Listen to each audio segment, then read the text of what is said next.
Commissioners, thank you for attending. Great to see everybody's face, and hopefully soon, it's kind of what we say at every meeting like this, soon maybe we'll have a meeting with all of us in the same room again. So hopefully that's not too far off. So again, thank you all for dialing in, and I would ask Chloe to do a quick roll call, and then I'll give a leadership update. Faber, Here. Carter, Here. Raber, Here. Stidham, Here. Urban, Here. Johnson, and Ruziska are not joining us. Cool. Thank you, Chloe. Just a quick update for commissioners' information. We do have a change in our senior leadership team within our department. Jennifer Tomlinson, who was our previous superintendent of parks, has accepted a position as the deputy director of Parks and Recreation in Plymouth, Minnesota. And we're very happy for her. It was a good move for her and her family. And her first day was on February 7th. And so she's been able to get her feet a little bit wet. I've had a couple of correspondences with her, and things are going great. And so she's doing really well, and we're real happy for her. What we have done is to fill that role, our superintendent of Foothills and Open Space, Sarah Arkle, has slid over to be the new superintendent of parks. And so that also is a good move for us and a good transitional move for Sarah as well. And so she started also, I believe on the 1st of February when she started her new role. So we have recruited internally for a replacement for Sarah. And pleased to announce that we have come to what looks to be someone that we're very interested in. We have not made an offer to that person yet, but we do have somebody that went through the interview process with our other members of the leadership team. And so we're hoping to make that offer shortly to fill that role. And then we'll be fully staffed in our senior management with our senior management team. So just wanted to make sure that our commissioners were aware of some of those changes. So the next item on our agenda are the elections. And so we do, so I don't know if, is Susan online? She's not. No. She's not. So I'm sorry, I skipped over Agenda B, recognition of service. Vice President Susan McElroy is stepping down to spend more time with her family.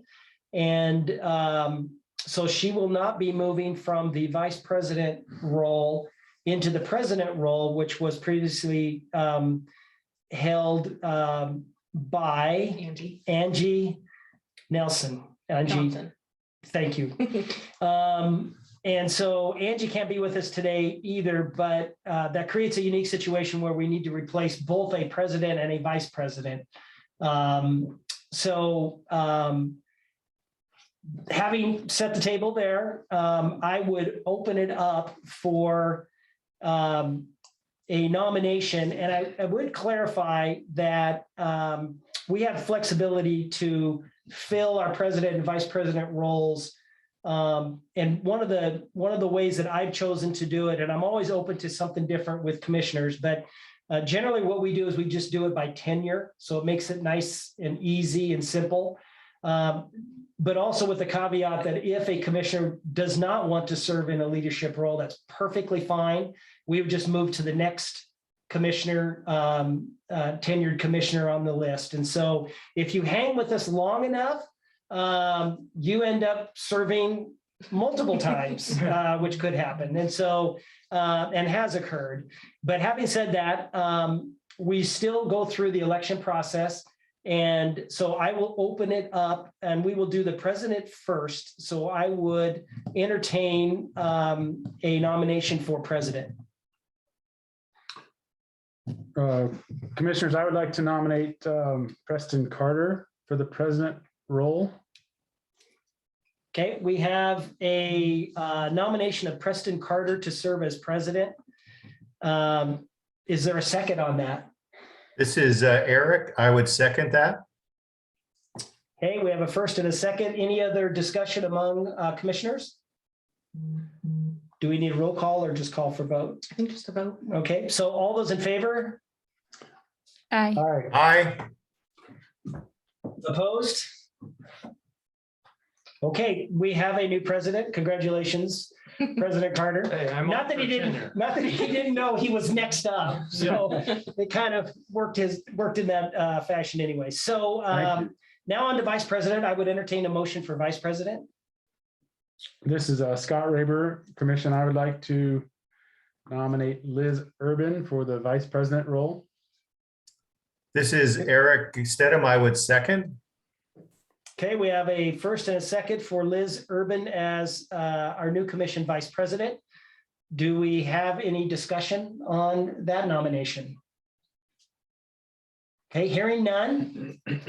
All those in favor of Liz Urban as Vice President, say aye. Aye. Aye. Aye. Any opposed? Awesome. So congratulations, Liz Urban, Commissioner Urban. You are now Vice President of the Parks and Recreation Commission, and these terms are for the next year. So thank you for serving. I appreciate that. And so now I will step aside and turn it over to President Preston Carter to All right. continue with the agenda. Well, my first act will be proposing approval of beer and wine sales permit. I like that. So, yep, moving to the consent agenda. Looks like we've got the beer and wine sales permits for the 2022 Parks special events. I think we're ready for a motion on that. This is Scott. I'll move that we approve the consent agenda. Any second?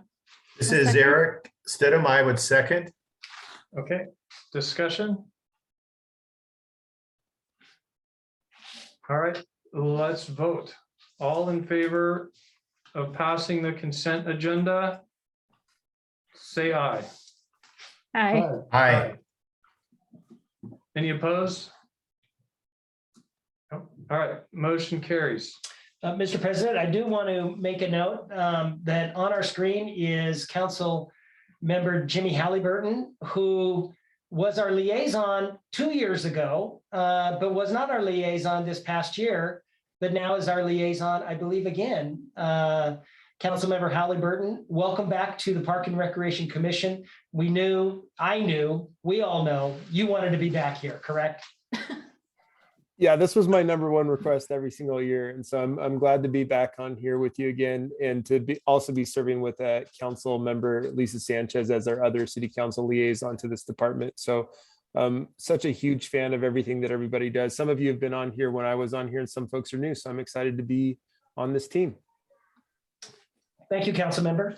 Mr. President. Okay, so moving on to new business, we've got A, which is approval of the minutes for December 16th, 2021. Do I have a motion? So moved. This is Eric. I second. All right, any discussion? All right, let's vote. All in favor, say aye. Aye. Aye. Any opposed? And that motion carries. So now I think we've got a presentation from Director Peacock from the Boise Zoo. And Director Peacock, I'll hand it over to you. Gene, you're muted. Yep. Got multiple mute buttons. Can you hear me now? Yes. So thank you for having me. Chloe, I'll see if I can share.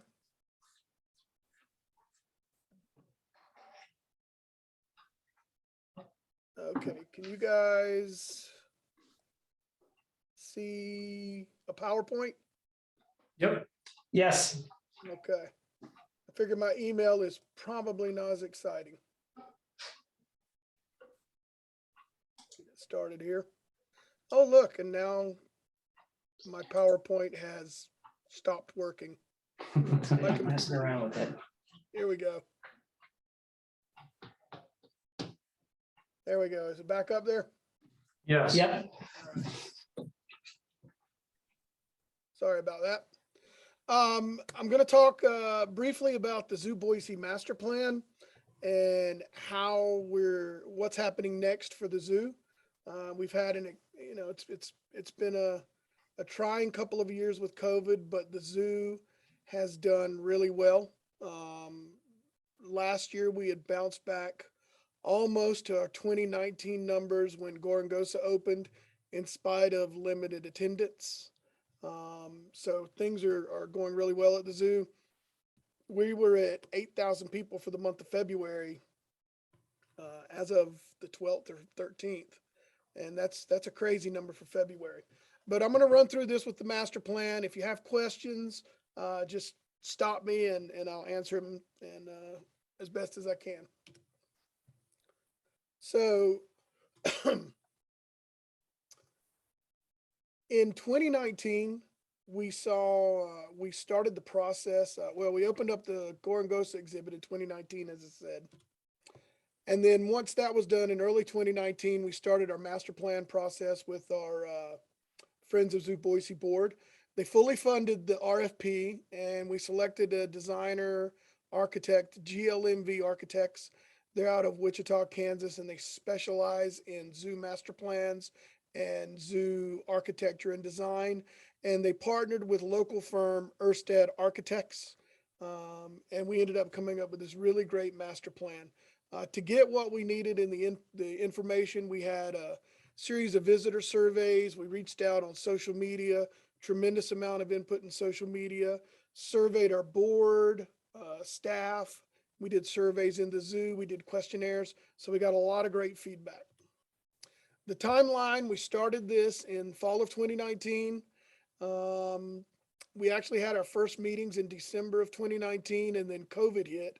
So we ended up putting the project on hold, picked it back up in September, and April 2021, we had the rough draft done, and it was completed in May, and the Friends of Zoo Boise board approved it.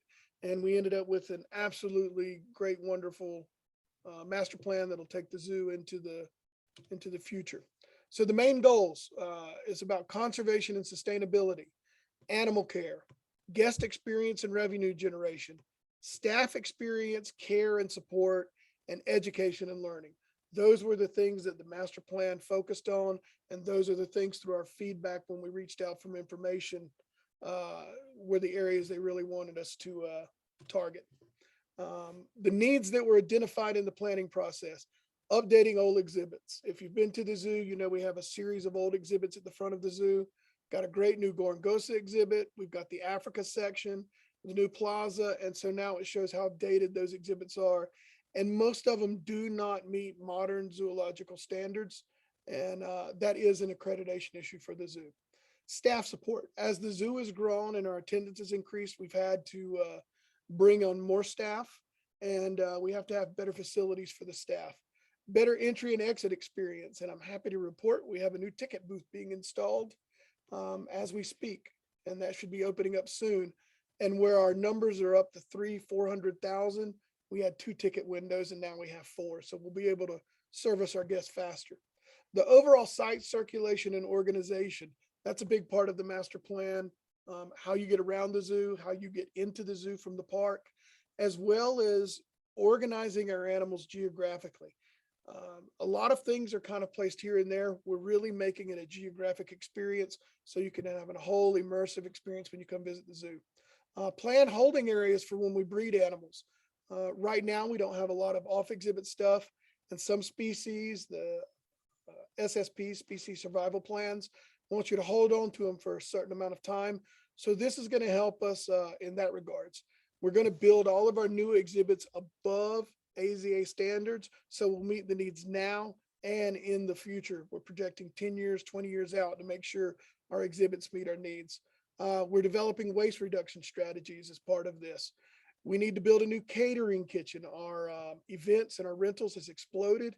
And if you come to the zoo, the little concession stand at the front of the zoo, they'll cater events for 1,000 to 2,000 people out of that little kitchen up there. And it's just exploded. So we need better facilities for that, as well as an expanded kitchen for our animal diets.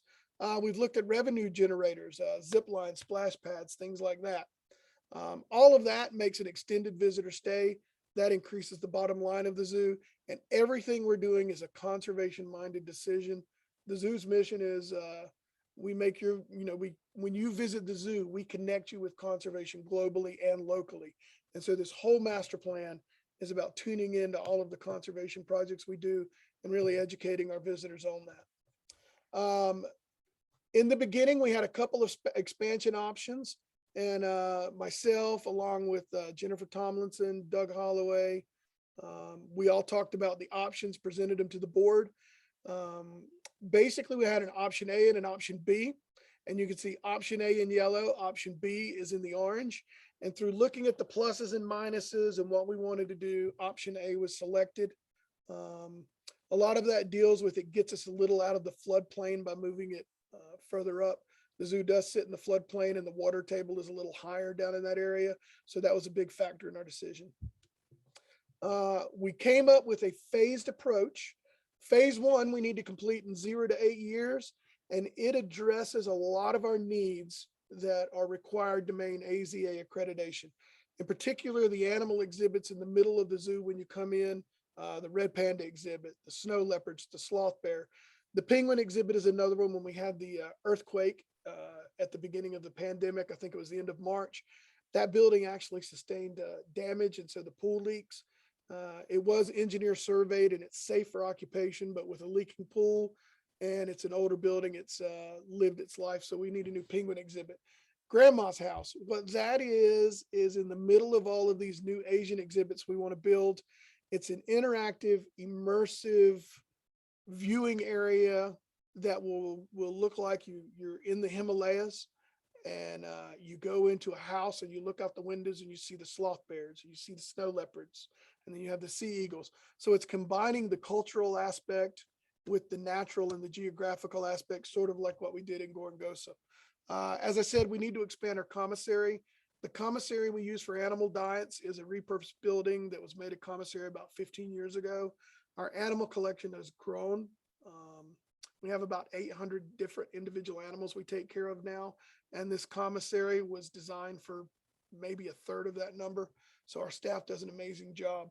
Giraffe feeding. We want to build a fully ADA accessible giraffe feeding station. It's so popular. We want to do more with that. Education complex. Our education, volunteer, and classrooms are all in one tiny building, the big green building in the middle of the zoo near the carousel. So we've got a series of tents to do programming. Our camps sold out as soon as we opened them this year, and we could do even more if we had the space. So we need to address our education complex to meet those needs. And then we want a new gift shop and restroom so it complements the visitor experience, and our restrooms will meet the demands and the requirements for ADA accessibility for that and the gift shop. Phase 2 comes after that.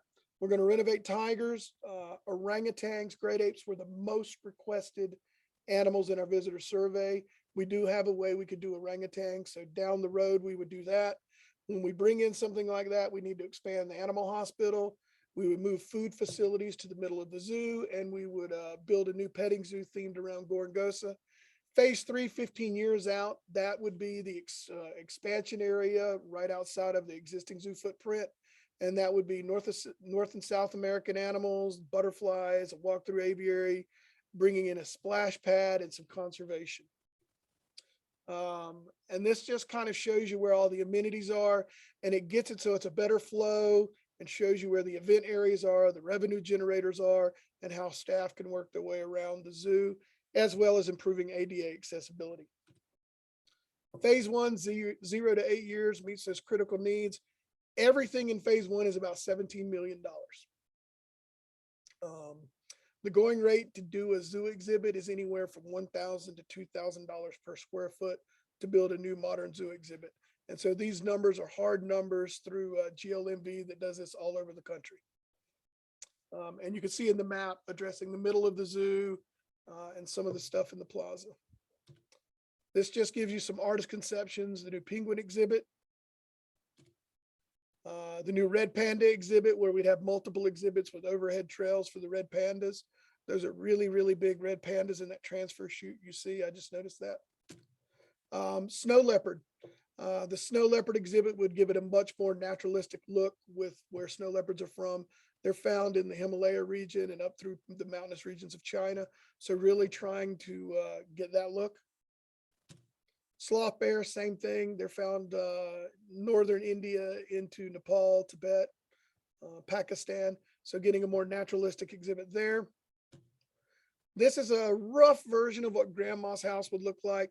Right now, it's just a shelter, but we fleshed out. So it's an indoor building. Could be used for rentals. It would be buildings, classrooms, everything like that. Then you get into phase 2, which is 9 to 15 years out. It's another $18 million to expand tigers and to bring in great apes and expand the hospital. That's where you're looking at that price tag. And when they're looking 9 to 15 years out, they did put escalation on those prices, taking into account of how that price would go up since it's so far out. Just an idea of kind of what you would see with orangutans. We talk about moving the restaurant right to the canal waterfront in the zoo, and this is an artist conception. And if you look at the back of that picture, you can see the back of the snow leopard exhibit. You can see downstairs would be a new commissary with restrooms. Upstairs would be all of our snow leopard holdings. So it shows something from phase 1 in that. Phase 3 is 15 years out. That would be the future Americas, where we would focus on some Idaho species as well as South American species. And again, with escalation of what they're predicting costs will be, then you're looking at about $17 million, give or take, when you're looking 15 years out for that section. There's a few unfazed high profiles. We would want to move the carousel down near the new petting zoo, kind of keeping all of those things together. Building a new entrance just to better accommodate, expanding around the new education for nature play, combining some of our African yards to make a multi-species. So making the giraffe, the nyala, the zebra exhibit, all one big exhibit. There's a cost to do that. Creating another food venue as the zoo grows, we would need to meet the needs for that. If the penguin exhibit, when the penguin exhibit moves, what do we do with that facility? Do we tear it down? Do we repurpose it? Kijiji Cafe needs to be renovated and some catering expansion. All of those unfazed things are about $4 million, and they could happen at any time. That's why we said they're unfazed. They don't need to go in any particular area. And then the whole goal of it is just to promote conservation here and locally. We just finished voting. We're going to be contributing $350,000 to conservation locally and globally. The board just decided who that was going to, and that's about 12% of our annual revenue. And percentage wise, there's no zoo in the country that does what we do, contributing to conservation globally and locally. So that's the quick version of it. Thank you. If you got questions, I can zip back through it. We can look at particulars. I can answer as best as I can. And if you would like to see it more in depth, you are more than welcome to come out to the zoo anytime, and I'll sit down and go through it page by page with you. Mr. President, I just wanted to thank you, Gene. I told Gene to move through it fairly quickly so that if you had any questions as you went along, he did mention you could stop him. He also could answer any questions right now if the commission has any. But one of the things that the Friends of Zoo Boise has committed to is, and I think everyone understands and realizes what the relationship with Zoo Boise. It's part of the city. It's part of Parks and Recreation. The exhibits are owned by the city, and the employees who take care of those exhibits and take care of the animals are city employees. And then there is a fundraising arm called the Friends of Zoo Boise, which also has a number of employees that work at Zoo Boise. And their functions are primarily centered around raising money to be able to build exhibits and expand and take care of the animals that we have. And so Friends of Zoo Boise actually technically owns the animals that are in the exhibits, and then the city of Boise owns the exhibits that the animals are in. So I say all that just so that you understand that this is one of the most collaborative relationships that any city in the country probably has with two organizations, the city and the Friends of, working together for the betterment of not only providing an experience that is just that the zoo experience provides, but when Gene talked about the conservation piece, a little known fact is that the Friends of Zoo Boise have committed $50,000 a year over a 5-year period for Foothills restoration projects. So they really walked the talk of the local conservation effort and it all started with the Table Rock fire.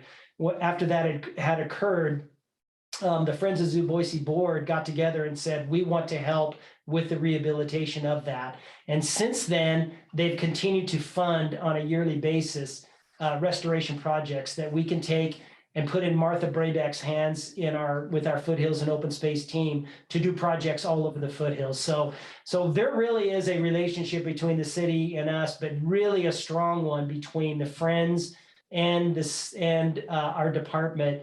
And Gene has just done a remarkable job coming into this role. He has to wear 2 hats. He has to be the executive director of the Friends of Zoo Boise, which is one role he has. And then he has to put on his city hat, and he's a city employee working for Parks and Recreation in the city of Boise. So he is a city employee, but he also has to do the executive director role with the Friends. And so it works for Gene. And it works for us because we all work together to make this work. So anyway, I just wanted to point that out, but really the conservation piece, so we're getting $50,000 a year from the Friends, which is amazing and is doing amazing things in the Foothills, Mr. President.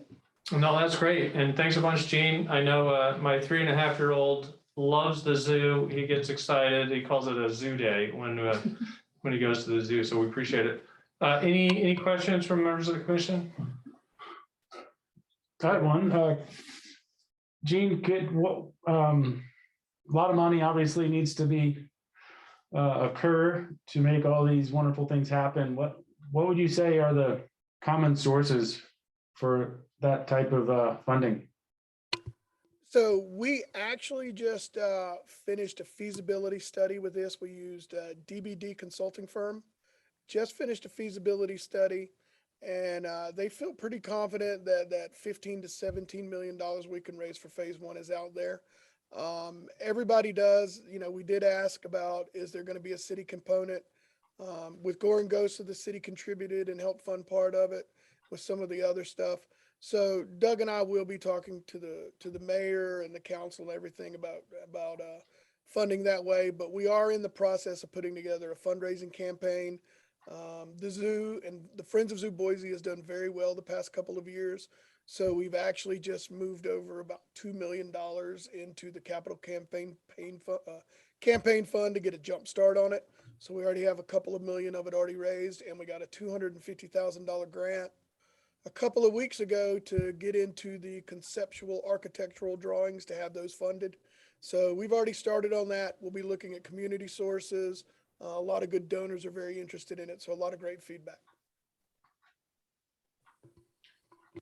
Anyone else with questions? Can I ask a quick question? Sure. Hi, everybody. Hey, Councilman Sanchez, how are you doing? Good. Hi, Jean. It's good to see you. Good to see you again. What a great presentation. Thank you so much for that. And, I think I speak for our community when we say how grateful we are that the zoo was able to find ways to be there for the community, as we saw so many of our community members turn to the outdoors and looking for different activities that they could do in this new normal that we call it. I'm just wondering, these new features that we're talking about, are we taking into consideration the possibility of us going through something like this again, and how the zoo in whatever new configuration with these new additions might accommodate that so that people could continue to use the zoo in a safe way? Absolutely. That was doing a master plan and seeing the changes that came about during a pandemic made it interesting. One of the things we're going to do is make the zoo more ADA accessible. There's large parts of it that are not. And a big part of this plan is making things ADA accessible. In regards to COVID, if you visited the zoo, especially early on, we had a lot of green fencing up, and we had to create barriers. The recommendations from AZA and USDA is 6 foot distance. Well, what we're doing in a lot of these exhibits, you're going to have a lot of glass viewing in places, so we won't have to do a lot of that fencing. So a lot of what we're going to do behind the scenes as well as for the public, is going to be tailored for exactly what you're asking. If this happens, we'll be able to keep the zoo open and operating, and it's going to make it more accessible. And so we'll be able to continue serving the needs. So yeah, that's purposely planned into this. And the next phase, when we start doing our architectural drawings, I'll really get into some of the specifics on how we do that. That's great. I just think of, as our community ages and, I don't know how familiar folks are with this term, the sandwich generation. And that's where you've got folks, I think from my generation, Generation X, if I conformed to the rest of my cohort, I might have the need to care for elderly parents and young folks still in my home.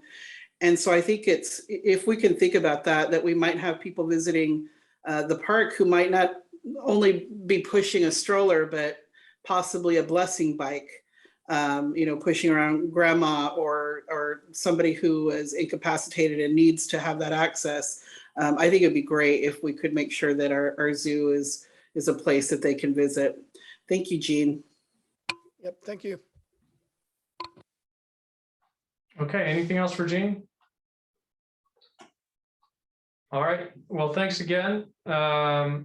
And I think we don't have executive sessions, is that right? We do not, Mr. President, so we'll call for adjournment. Okay. Next. I'll take a motion to adjourn. I make a motion that we adjourn. All right, second. This is Eric, I second. Okay, any discussion? All right, we'll vote if in favor by saying aye. Aye. Aye. Aye. Aye. Any opposed? All right, we're adjourned. Excellent. Thank you all. Look forward to seeing you again.